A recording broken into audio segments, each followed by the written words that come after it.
Good afternoon, everybody. Thank you so much for tuning in.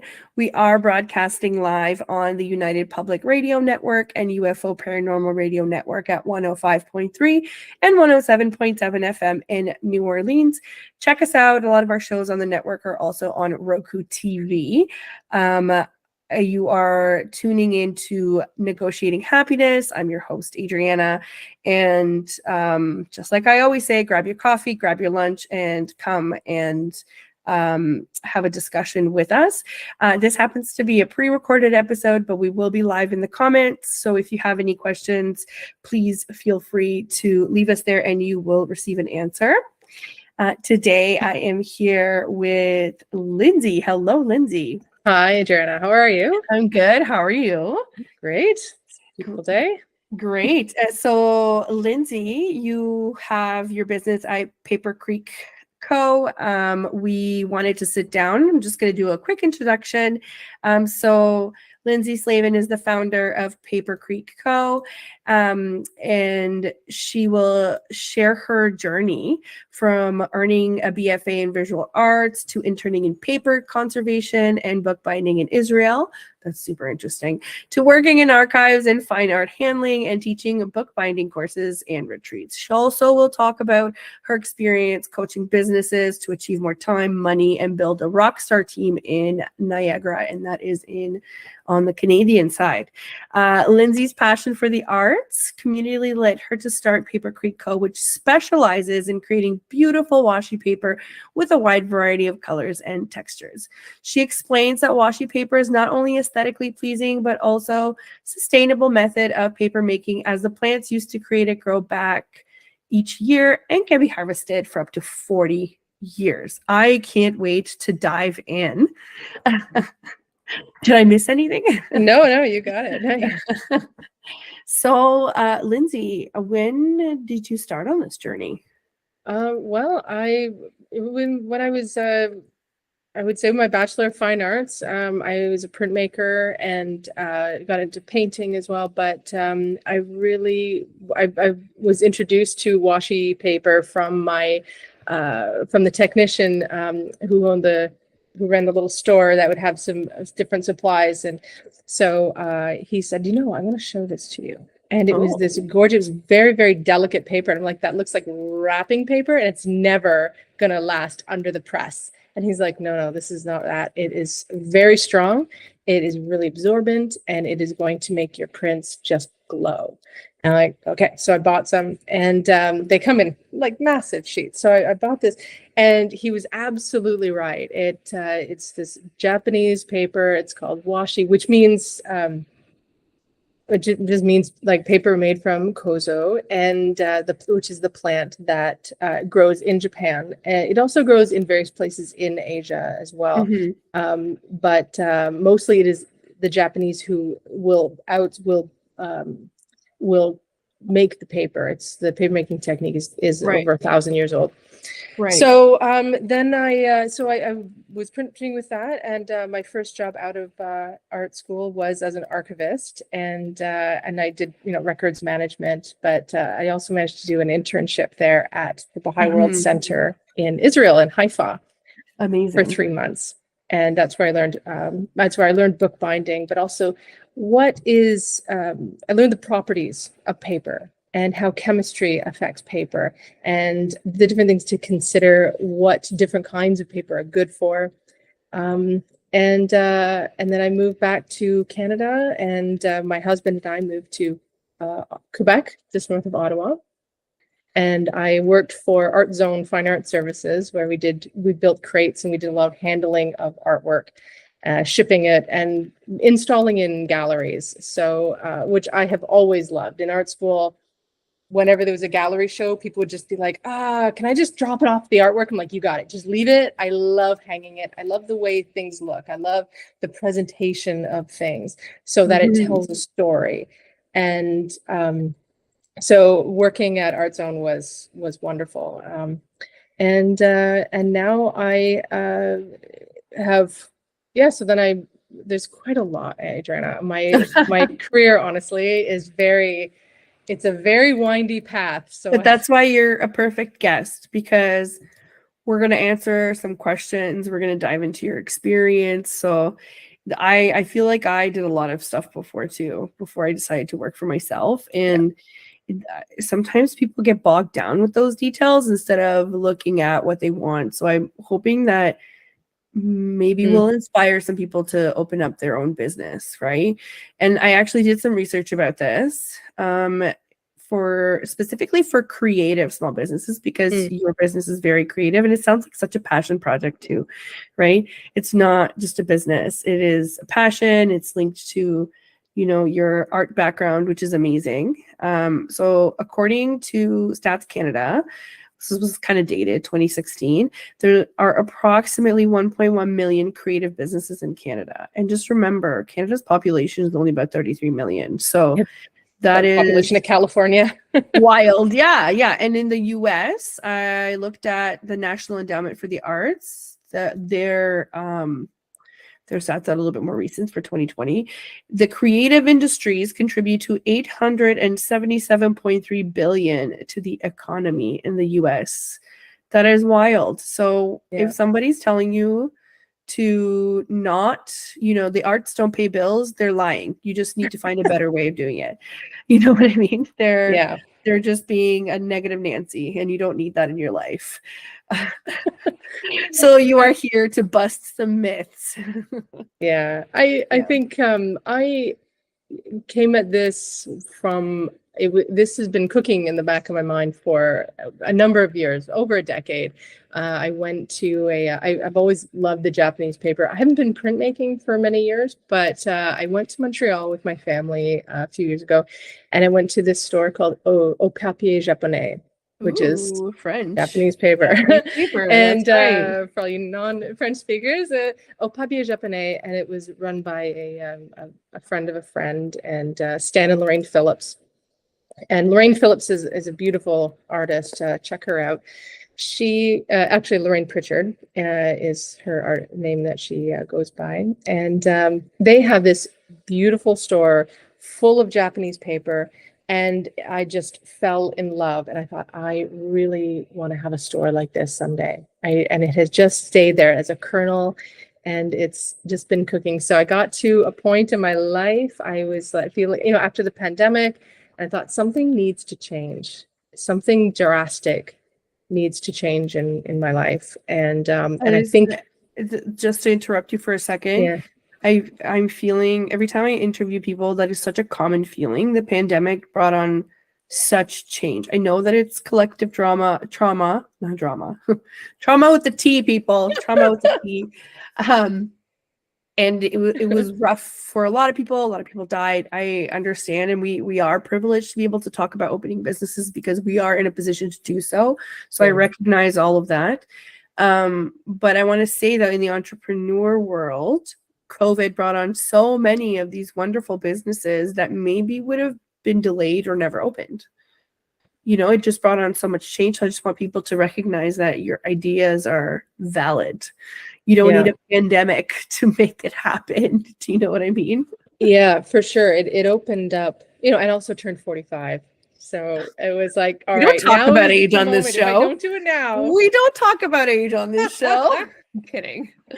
It's looking me in the face. But so I thought, something really, really needs to change. And what else the pandemic did is because we became reliant on online, that I felt my kids they're still in the house. And so I considered the idea, do I want to open a brick and mortar store? And I thought, having been a business coach, as you mentioned, I know the commitment that it takes to have a store, to have a building. And it's not just, walk in at 8:00 in the morning and then shut it up at 5:30 at night. It's much more than that. And I thought I need to be absolutely 100% in to that commitment, so that but what I know I want in my life right now is which I also learned from the pandemic, is I want to spend more time with my family, with my girls, with my husband. I don't want to be what my life was before is leaving in the morning, we all leave the house, which is fine. And then I get home just in time to like huck down dinner and then run off to take kids wherever they need to be. And it's exhausting. And I remember thinking to myself, I just need the world to stop. Okay. So I'm sorry, because I think it was my fault.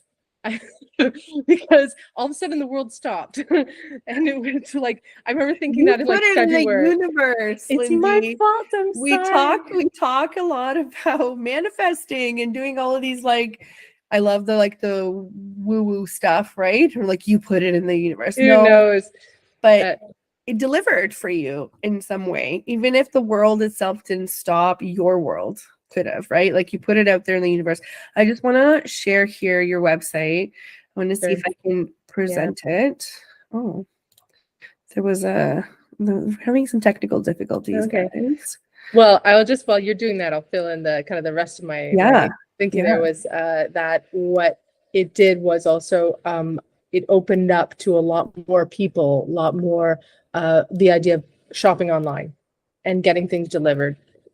Yeah. So this way became a very real possible, a real option to have an online store. And so here it is. Yeah, here it is. This is called Chiogami paper, this colorful paper at the top. Honestly, my mom's a tailor, so when I looked at this, I was like, this is fabric. This is not paper. It is. It's just and it's so robust. It's not like stiff like crafting paper, like the scrapbooking paper. Yeah. And it looks so delicate, but it is very, very strong. It will go under a press. It takes watercolors beautifully, much different than watercolor paper that is on cotton rag, which is what we're used to. What we have more, it's a Western style made of trees. Yeah. So we've got basically 4 different categories. Yeah, we've got the fine art paper sheets, and then different assortments. And what the assortments are great for, and what I really enjoy being able to sell these, is that it's a great way for people to try. Because when they come in 2 by 3 foot sheets of paper, you're like, well, I don't know. But you can try a package of paper that has up to a dozen different kinds. Play with it, try it out, wreck it, and then see what you like. Yeah. And it's so interesting. And I am famous for trying all kinds of artsy stuff. I do love art. I've always painted, and then I kind of had to drop that because it's very time consuming.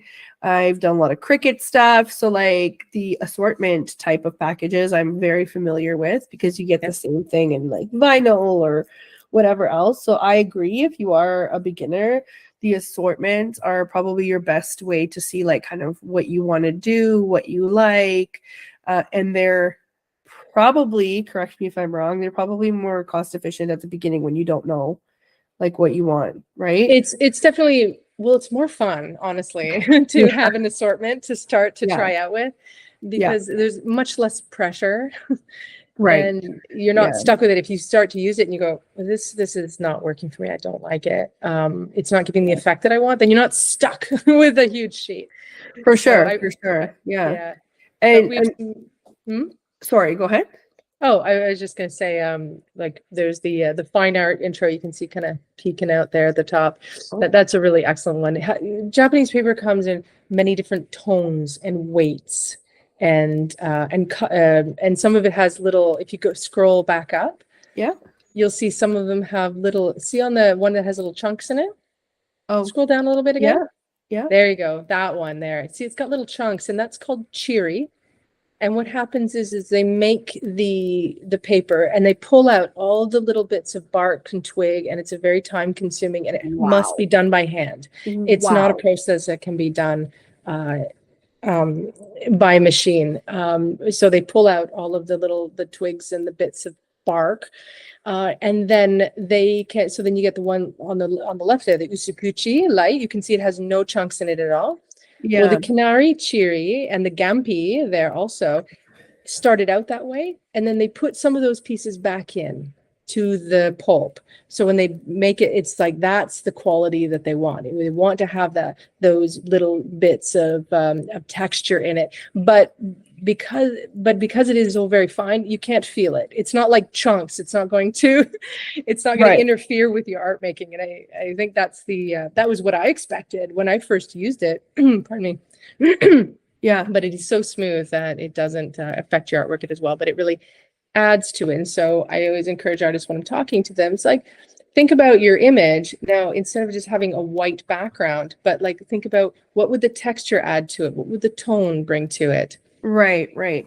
So this is super interesting. The only things that I know about it, so we're getting so much education here, is that washi traditional Japanese paper has been produced for over 1,300 years. And it makes sense to me when you're talking about how delicate it is, how you have to do it manually and whatnot. And it's such a niche business that I wanted to see what the actual stats would be, because somebody might be like, oh no, this is too niche. This is more like my hobby. I don't want to start my business because I'm not going to make any money.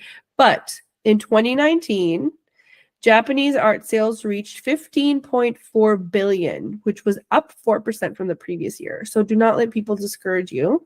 This was from Art Price. I think it was updated in 2020. Do not let people discourage you, because obviously you can make your business what you want it to be, right? It's super interesting. Like, you even go into detail, and you can learn about it on your website here. I feel like your website is very complete, right? Like, you can find the information. There's a store, even if it's very welcoming to people that are brand new as well, right? So I don't know, take this as a template, check out Lindsay's store. It's at papercreek.ca. That's papercreek.ca. And if you are looking to, I don't know, maybe you're looking to get into washi, great. If not, take it as like a template of, here's how to approach a niche business, right? And Lindsay, you had mentioned that you have a business coaching background as well, which is perfect. Yes, I think if I had started this before that experience, it would have turned out much differently. But there's two sides to think of it, right? It's this is a passion for me. I really enjoy doing this. I love serving my customers. I love it when people say, I'm looking for this kind of paper. Can you help me? Or I got a sample of this kind of paper. And actually, this just happened very recently. Somebody had a sample of Japanese paper, and they said, but I don't know what the name of it is, but I love it. It's wonderful for painting and collage. So I was like, and so she mailed it to me. And so I was able to look at it and consult with one or two other people, and we nailed down what it was. And so now we're able to order that for her and do that custom kind of order. And my supplier is very happy to help me do custom orders like that. So that's amazing. Yeah. That's amazing that you can go that custom, right, for somebody. I did see on your website that you offer like a contact form for people who do want to kind of get into that custom sort of order, which is wonderful. Yeah. If you don't know what you're looking for, that's totally fine. Just reach out. That is my absolute, that's one of my favorite parts about it is connecting with people to help them find what they're looking for. Yeah. And from a business standpoint, like here we talk about not just the good, but we talk about the ugly as well, in hopes to learn. Could you tell our listeners what you would consider to be your biggest challenge, and how do you overcome it as a business owner? No, that's my dirty secret. I don't want to tell anybody that. Oh, didn't I tell you that this is what we do? We air out our dirty secrets. For sure. I would say that and this is what I've, learned as what I saw in the various different businesses that I worked in as an employee, and what I saw with my clients, business coaching, and is that there is the love what you do, right? And become very, very good at that. And then there's the business side of it. And if you don't know, there's a lot, that is a skill as well. And so as business coach, my job was not to help people become a better, electrician. It was to help them become a better business owner. Yep. Exactly. So Yeah. And so I think everybody here who has a business is going, yes, I know what you mean. Because there's the accounting, there's the managing your time, there's the focusing, because we know it's very easy to be like, oh, I should be doing this, I should be doing that, I should be doing this, and then feeling bad for neglecting the other things. I regularly work with business owners that run their business out of their head. And I always say that that's where like people like you and I come in to help with operations, to be like, if you're not there, your business can't run out of your head.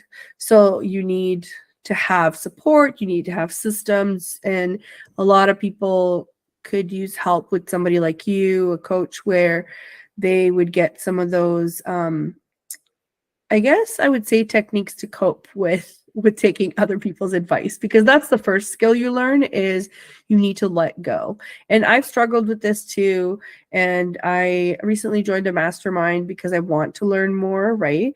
Great and even, idea. Yeah, and even though I'm making like steady income and it's great and I love it and I love the flexibility, I want more for my business. And it's really hard because you already have this idea of what you want it to be like, and then a coach comes in with outsider's perspective, which makes total sense, and say, well, actually, you need to tweak it this way. And you're like, oh, and you can't get past that. That is your first skill to learn, is how to digest new ways of doing things as a business owner, right? Even though you've been successful and even though you're good at what you do, like you said, somebody has to teach you how the business part of it works. It's all in the background, right? Yep, to help you with your team and your money. Actually, the first thing I did when I started Paper Creek was I invited a few people to be on an advisory board, my executive advisory board, and they are people who I trust and that I know are on my side and will tell me the truth if they think I'm going off onto like down a rabbit hole for which there is nothing but dirt. Right. They'll tell me that. That's great. That's such a great idea. And I always tell people about there's room for all of us. So there's no reason why you can't network with the people in your own industry as well, and you can help each other, because not your ideal client is not going to be the next coach's ideal client, for example. Or for me, I'm like one leg into like online business manager, and I'm still one leg into like the VA. There are so many of us out there. And I love, and people that run agencies, they're obviously very successful. I love not negotiating. Oh my God. I love networking with people, right? And getting that sort of perspective. It's like, oh, you do it this way. That's so interesting, right? Like I do it this way.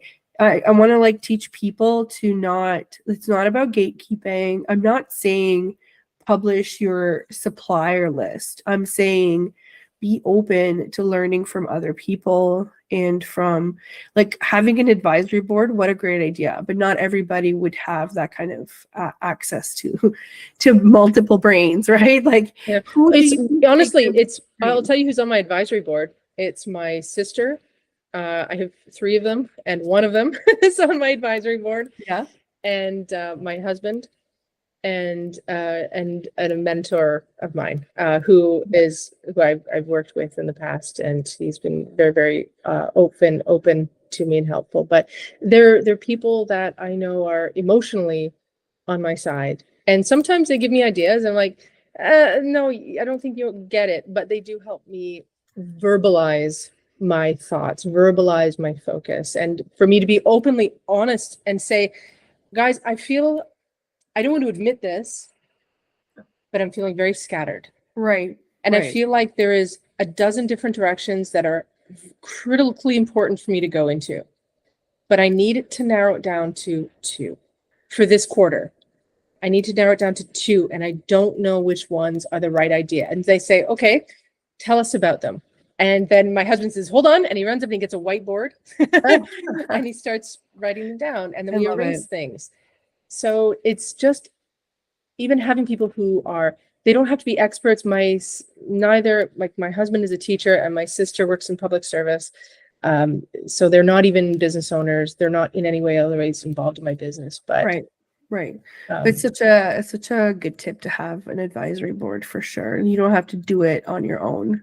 And Definitely it's okay don't try to, yeah, and it's okay to accept advice from other people. You just have to remember that when you're the one doing the work, we're often in our own little bubble. And we need to remember that people exist outside that bubble that might not see things the way we do, right? Yeah. That's a great tip. So how do you, on the other side of things, how do you prioritize self-care and like mental health while running a business? Oh, well, I think I feel like I had to go through some burnout first. I have had very high stress, this very rushed, very urgent, very emotional. Yeah, I've lived that, and I don't like it. I hear you. I hear you. Like I looked up some stats here because sometimes you feel alone. I want everybody to know that you're not alone. So 50% of entrepreneurs report experiencing burnout, and that's from the Harvard Business Review in 2019. Yeah. As a comparison, in Canada, 73% of entrepreneurs reported experiencing mental health concerns. And that's from the Canadian Mental Health Association in 2019. In the US, we're talking about employees, like workers, 67% of workers reported experiencing burnout in 2020. I mean, this is a very common issue. So how do you deal with it? So I think having gone through that, and then and this is a lot I learned through coaching, is being very multitasking is not a thing. It's not. You cannot multitask. Our brains are only made to think about one thing at a time.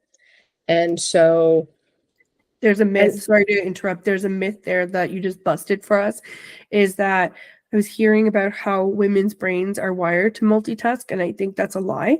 I think that we are expected to multitask, which is very different than what you're saying, right? I think what we can do, what people can do, and maybe women are better at doing this, is thinking about a lot of things very quickly and going from thing to thing to thing to thing to thing to thing to thing. But it's different. Because when you start thinking about something, there's some rev up time to it to get into whatever you do. When you're in the zone, right? When you're feeling like I'm so immersed in what I'm doing, then you forget how much time passes, right? When you're in that zone. Well, when you get interrupted by your phone or by an email notification, or you allow yourself to be interrupted by your phone because it goes ding and you're like, okay, hold on a second. And then you're like, all right, now I have to deal with that. All right, I'm going to just quickly send an email. I'm just going to do this. All right. And now, and I see this other thing has come in, and I'm just going to quickly deal with that. But I did this to you. I just did this to you before we started recording. That is so funny. I had to answer the phone for a common person that we know, and I had to do exactly the same thing. It happens without you thinking about it. It does. It really does. So we have to be, what I found is, okay, and so then it takes, here's another statistic for you. It takes an average of 7 minutes to get back into the zone. So if you spend 7 minutes getting into that zone where you're like fully immersed and you are just killing it, and then you get interrupted, well, it takes the time that you take away, and then another 7 minutes to get back into that. So we're stealing from ourselves. So up in Canada here we have, do you know Stuart McLean? No, I don't. Oh, the Vinyl Cafe from CBC Radio. He's passed away in the recent years, I think in the middle of the pandemic. Very sad, amazing storyteller. And he told the story. He has this family, anyways, look him up. But there's a story he tells about a girl who goes to plant trees up north, and everybody plants like maybe a bag of trees a day. But there's this one guy there, he plants like 10 bags a day. And she's like, how do you do this? And she notices, and he's like, well, when it's time to plant, I plant. I don't chit chat with people. I just plant. And when it's time to eat, I eat. And when it's time to socialize, I socialize. And when it's time to sleep, I sleep. I don't, I just do one thing at a time, and it's always stayed with me. So I think the key here, and my biggest learning, and how I stay out of the burnout and the heart palpitations and the panic attacks is, and the sleepless nights, is I make a list, and I have a system, but I just do one thing at a time. And when I'm doing that thing, turn off, I have no email alerts. My computer makes no noise when emails come in. I don't mix things up. I have a notebook for different jobs that I do, and just do that thing. And when people say, do you have, when you available? I'll say, this is when I'm available. And if I'm not available, I don't give them that time, because it's already, it's given to my family, and I decided I have a standing appointment. And as far as anybody's concerned, it's like, that's that time with my kids, and that's my time. And I don't even tell people what it's for, like, oh, it's with my kids, because I don't want to be like, sorry, it's with my kids. No, it's like, and you're just exercising boundaries, right? We talk about boundaries a lot too. It's about boundaries, blocking time. I'm a big believer of time blocks. I'm still learning on how to keep those promises of time blocks. It is a continuous learning journey. But I do want to say, from my perspective, from the things that I do, from the services that I do, it is easier when you have systems in place. So like you said, your computer doesn't make noise when emails come in, or your phone is like on the other side of the room. I have clients who book time to do their client work in a specific day, and I know that I can't reach them for that period of 3 hours. It's very doable, right? What I do is I set up people with these CRMs that can do a lot of that. So for example, I don't want to take discovery calls every day. So I set up different scheduling links. So depending on what we're doing, like for example, if we're networking, I'll give you my networking link, which has specific times that I'm available, but my discovery calls are only available twice a week. Or my client calls are only available in the middle of the day, in the middle of the week, and like 3 days, right in the middle of the week, because I find that's where the bulk of the work is getting done, from Tuesday to Thursday. Mondays and Fridays are a write-off. I don't care who you are. You're operating the same way. This might be an unpopular opinion, but can't tell you how many entrepreneurs I know that are like, Mondays are rough and Fridays I don't work, right? So you kind of have to put these systems in place, and I think it's such a good investment, right? Like I work with ClickUp, I work with Dubsado, I work with a bunch of financial platforms as well. I've worked with other CRMs in the past, HubSpot, what's the other one? Honeybook. Like I've set up all kinds of platforms to help people structure their business in that way. So it's so good to hear, like the reassurance of, this is how you stay sane. You put boundaries in place and you put systems that help you keep those boundaries. Part of those systems, I would say too, are deciding how you're going to communicate that, because they only work if we stick to it. It only works. And so very often it's like, well, this is like my best client, or this is my, I don't want them to think that I don't think they're important. I'm guilty of this. I'm 100% guilty of this. Yeah. And so, and I think that all the time. And so when I get like emails from customers for Paper Creek at 10 o'clock at night, well, I love my business and I love my customers, and I want to reply to them right away. Right. And maybe I have the time. Maybe my kids are in bed, or they're busy and nobody needs me. And so I will reply to it, but I won't send it until the morning, because I don't want them to get into that habit, because a lot of times at night, I don't want to feel obligated to do work. That is my home time. Right. But just leave it. And if people know what your expectations are. So like when I will always tell people, I will always get back to you within 24 hours. So that's a line I use. I'll always get back to you within 24 hours. And I do. And then if people say, when are you available? I will say, I'm available from this time. This is how I'm going to say it, right? So when I think about that standing appointment that I have with my kids, that one day a week, I'll say, I've decided I'm going to say, I have a commitment. I'm already committed for that time. Yeah. I'm not available. Yeah. It's and just it makes it easier. that block is just as important as the next block of time. That's what I'm hearing. Yeah, totally. So we're just gonna do a quick pause for a station ID for those that are jumping in halfway.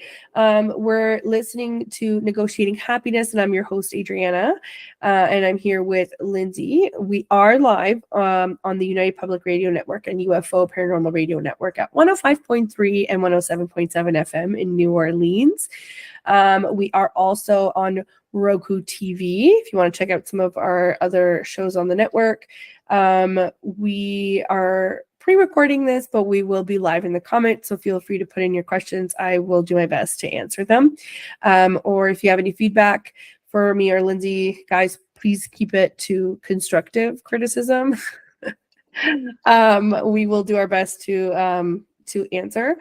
We were just to give you a quick summary, Lindsay has worked in, to be a business coach. She is also a consultant now for businesses, and she runs her own washi paper Japanese art business. She has a store at papercreek.ca, and it's Paper Creek Co. That is her business name, and she is imparting all of this knowledge on how to run everything and still keep sane. Basically, that's where we left off.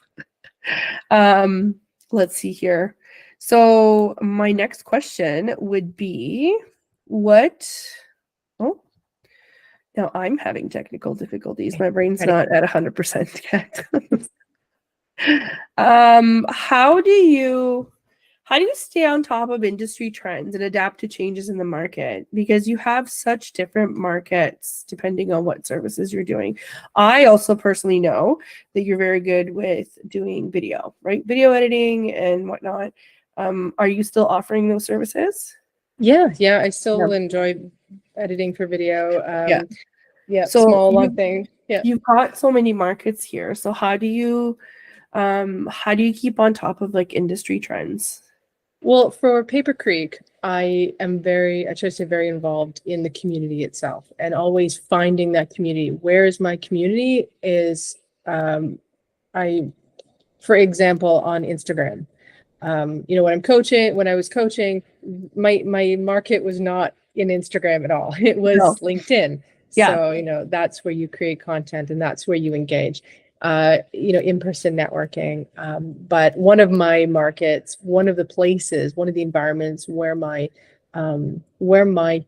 target market is Instagram. So I will engage there. I constantly follow people and I look, and then I just shift to what I see is happening.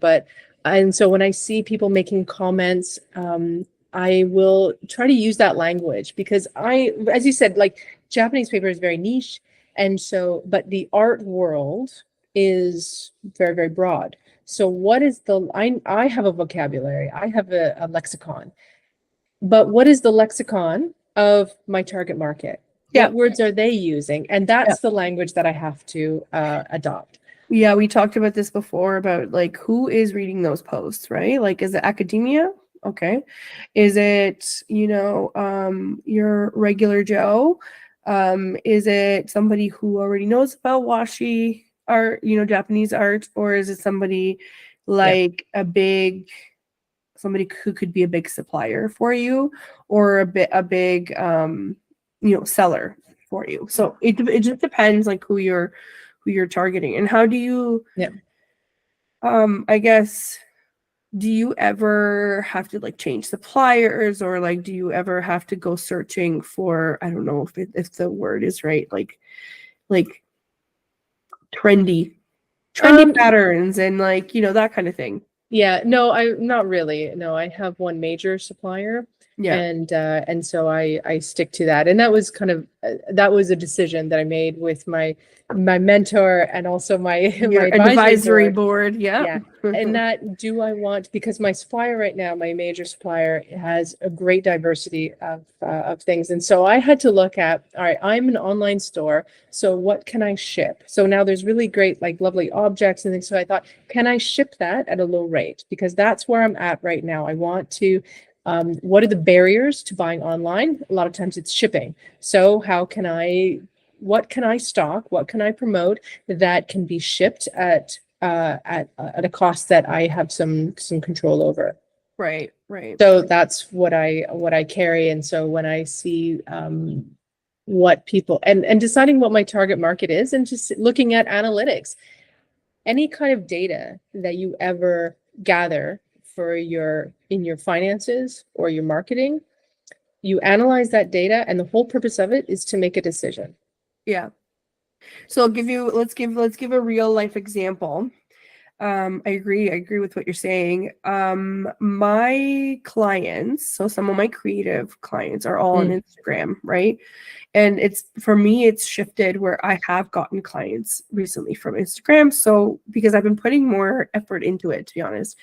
But one, change your Instagram account to a business account because you get access to a dashboard of analytics, right? So that would be my first tip for anybody.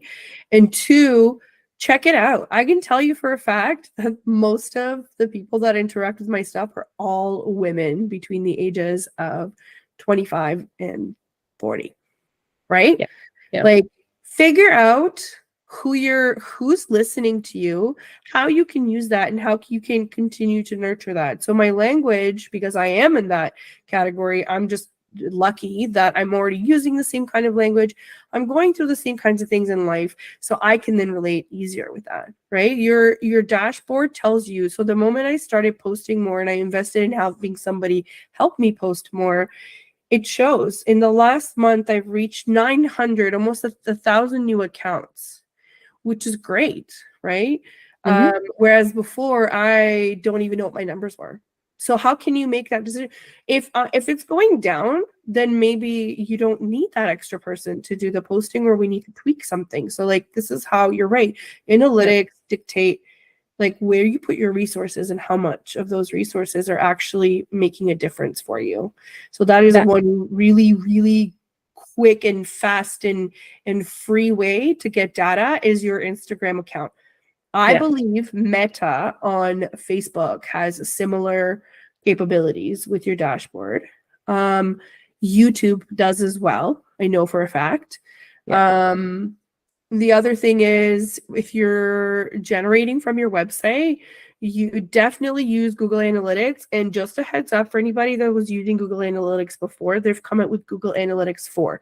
So they're going to merge everything. If you don't go in and transfer everything, you'll basically start from scratch, from fresh. Maybe you're fine with that. But I believe July 1st is the deadline. If you have a Shopify store as well, then you need to switch over from, I think, Universal to Google too. Yeah.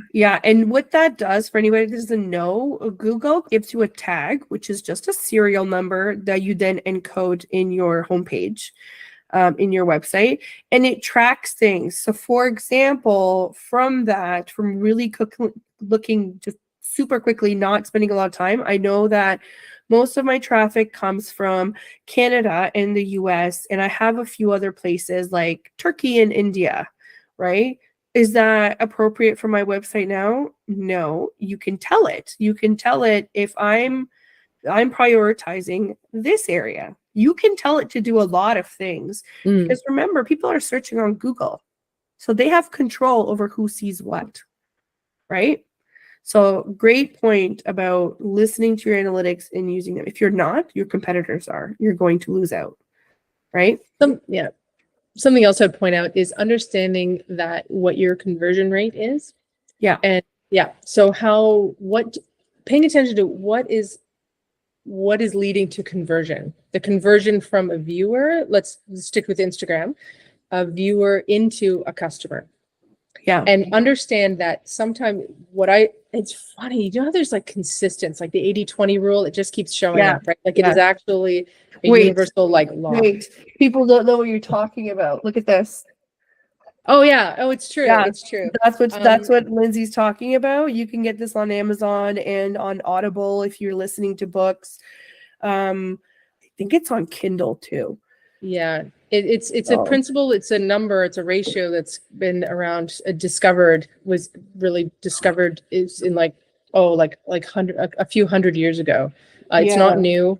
And it's really things like you will put 80% of your energy into 20% of your customers.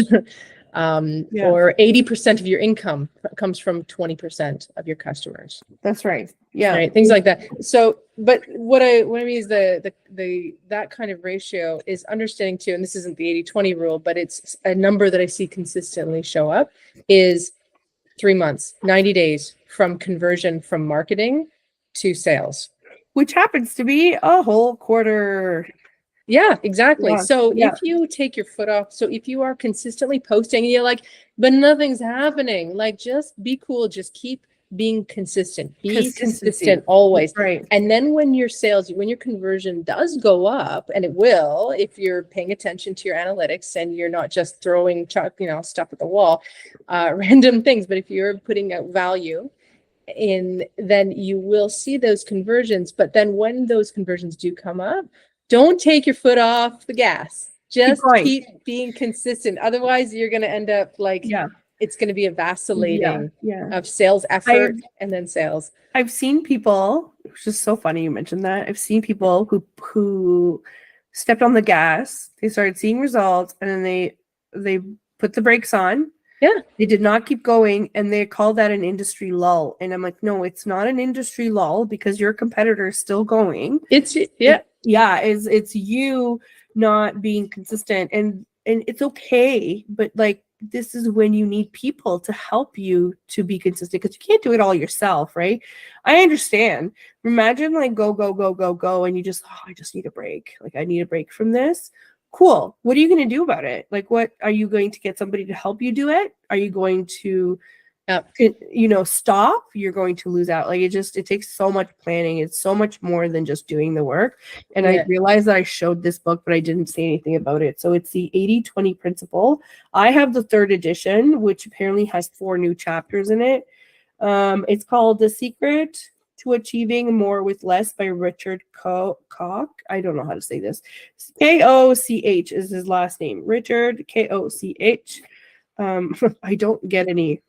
I'm just doing some free promo now. I don't get anything from this book. We will expect a thank you card from Richard. Yeah, I expect a thank you card from Richard, but no, but for real. I mean, if he wants to come on the show, that'd be great.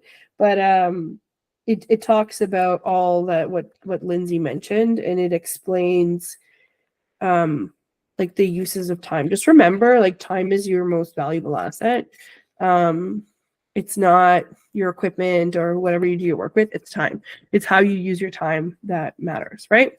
Yeah, absolutely. I'm glad you showed that book, Adriana, because something I would also advise massively is to keep reading. Always read. Oh yeah. And keep learning. And even if you think, oh, I don't have time to read, do make the time.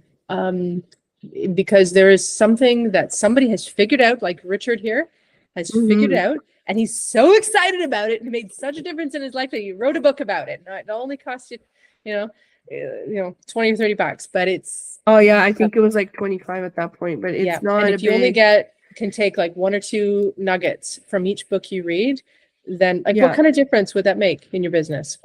I want to show you guys something real quick before we get to the more fun question before we go. I want to show you guys the other book that Lindsay, I don't know if you know this one, but I've talked about it before in my show and I realized I've never showed it. There we go. So this is, again, I don't get anything from this. I've just read the book. It's called Burnout, The Secret to Unlocking the Stress Cycle. And it's by Emily Nagoski. She's a PhD, and Amelia Nagoski, a DMA. I don't actually know what DMA is. I wonder if it's master's or anyway, they're brilliant. In this book, they spend like the first 2 chapters talking about how as a society we never complete the stress cycle, and I never thought about stress as a cycle. How good do you feel? So you had like a rough day, whatever. How good do you feel to like when you release all those things? And some people do it by going to the gym, some people do it by like dancing away and singing away their issues, and then it gives you real life examples, and they do focus more on women having this extra, like the mental load and whatnot. and they give you real life examples of people or characters and how they deal with the stress cycle. And if you listen to it there, it's very entertaining. I love the way that they've done this on the audiobook. But even the paperback, look at that, it's under $10. That's 10 Canadian dollars, so it's even less in this basically free American. Yeah. And it shows that the audiobook is $0 for me because I have Audible, but I'm sure you could also purchase it. You don't need the subscription. You can just purchase a one-time book if you want to listen to it. Highly recommend. If you don't know this book, we read it in one of our other coaching sort of situation, and I love it, and I love that it was recommended to us. But we are getting close to our stop time here, so I want to know what Lindsay does. Not mom Lindsay, not entrepreneur Lindsay, just Lindsay. What does she do that makes her happy, or that kind of makes all of this worth it? I want to know the fun stuff. Oh, well, a couple of things. I could do some things that I do for fun. Like my parents have a farm not far from here, and they have horses, so I'll go riding sometimes, and not as often as I would like. But I also have I really like just doing things, like keeping my hands always like having things that need to be done. I actually really enjoy.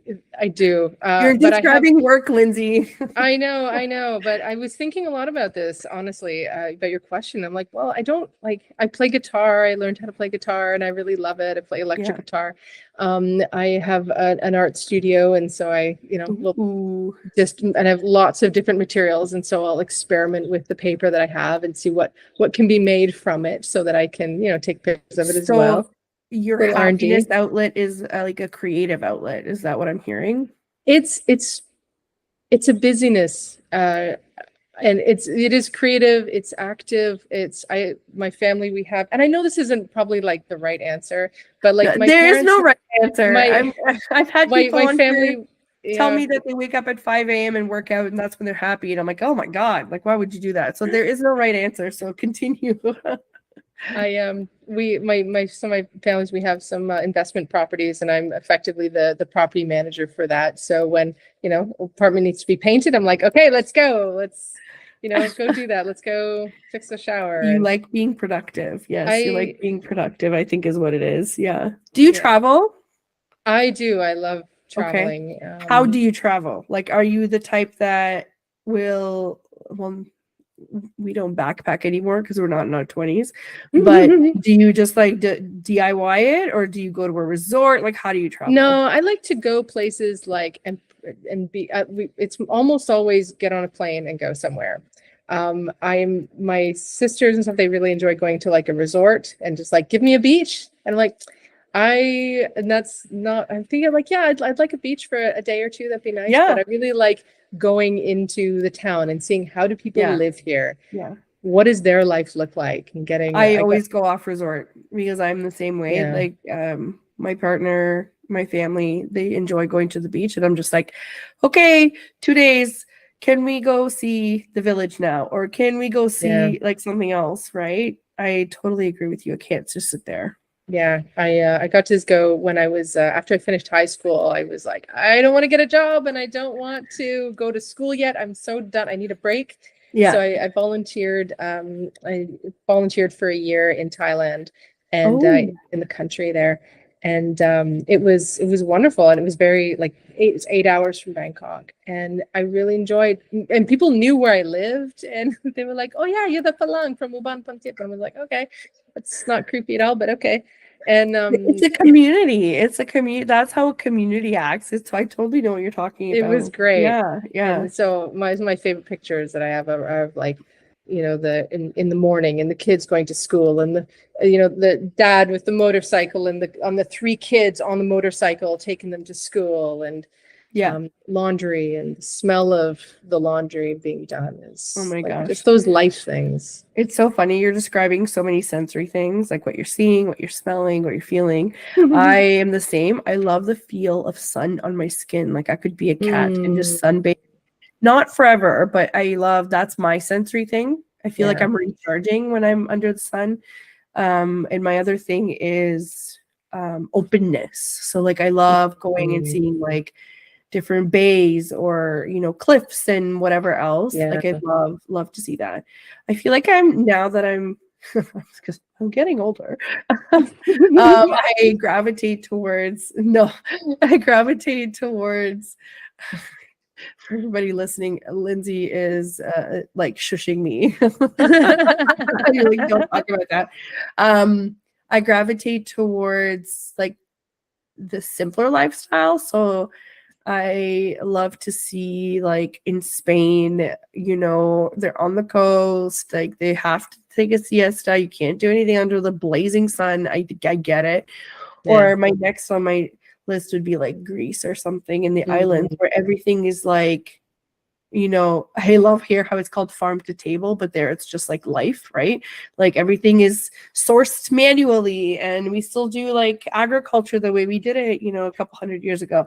So I love to see that because my life is like go, go, go, go, go, right? So it's so funny how it's similar to what you're describing with your experience in Thailand. You know, kids are going to school, people are doing laundry. It just brings back good memories. Yeah.